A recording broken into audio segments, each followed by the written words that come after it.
storm for the end of this week, which is going to start Thursday overnight into Friday and probably continue into Friday night, maybe even a little bit into Saturday morning. Basically, it is going to linger pretty good. So as we take a look at what's going on here across the country, as it pertains to satellite imagery, here is our storm really getting wrapped up across the central part of the United States. Lots of upper level energy associated with it, and really it's also already got a decent amount of moisture associated with it. It is going to tap a significant amount of first Gulf moisture, and then as it redevelops, it's going to tap a lot of Atlantic moisture. We're going to talk about that, how that's going to happen, and how that's setting the storm. But lots of energy in place, all the ingredients we need, and also well-developed storm already, and it's looking very likely that all the models are in good agreement of the general, big, overall specifics of the storm. The questions come down to the details, of course, always, and exactly what track it takes, exactly how much cold air holds on, and exactly who stays all snow and who gets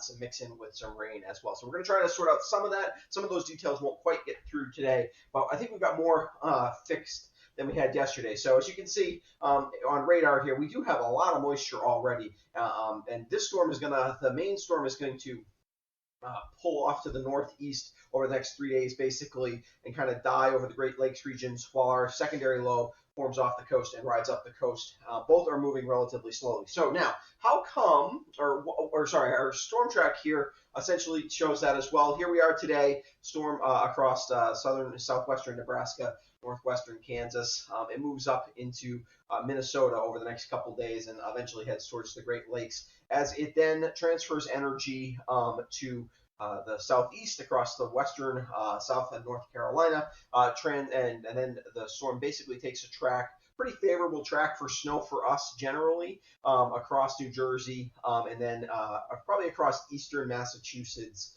maybe across Rhode Island basically, and then out into the Gulf of Maine. So let's take a look at what is setting this up, putting the pieces in place for this to happen, is basically that we have this high pressure system to our north here across Quebec.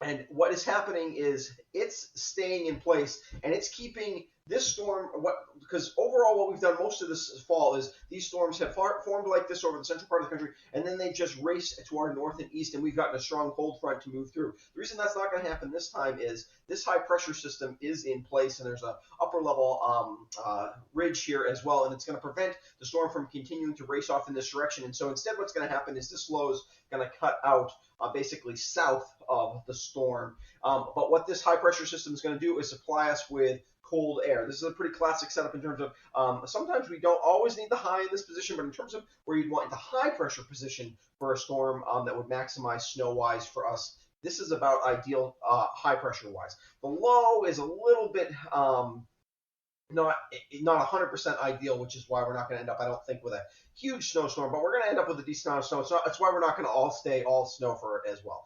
We are going to get a really strong easterly fetch of wind southeast at the surface, which is going to bring warm, moist Atlantic moisture in across southeastern New England, which is going to keep some spots in southern Vermont, I think, will change over to rain.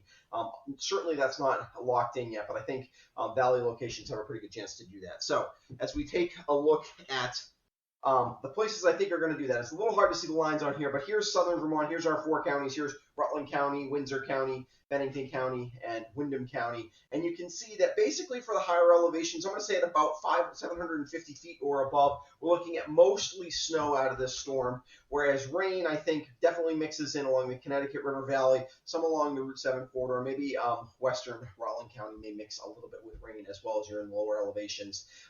Where we stay all snow, I think there's a very good chance of 6+ inches of snow, and the plus could be a decent amount beyond that plus.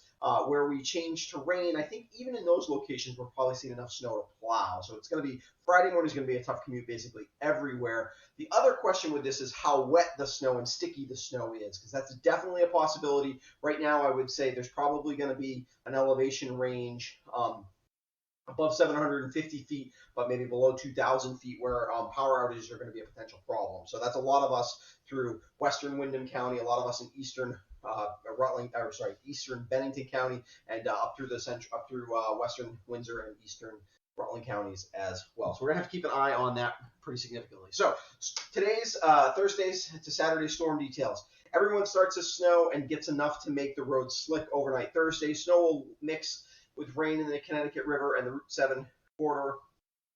Plenty of uncertainty with regard to how much mixing will occur. For areas that say all snow 6+ inches looks likely, with the potential for a good deal more than that. Could be double that in some spots, definitely, but we're going to have to wait and see. I think probably by tomorrow I'll have a good solid snowfall forecast for you. For areas that mix, a plowable so looks likely with slick roads through Friday morning. Some places that see 6 inches of snow, or some places that change to rain, could even see 6 inches of snow in those places. School cancellations on Friday look likely, I think, for most areas across southern Vermont, because I think even those places that are going to change to rain are probably going to see enough snow for school to be canceled, or maybe just delayed in some of the warmest spots on Friday.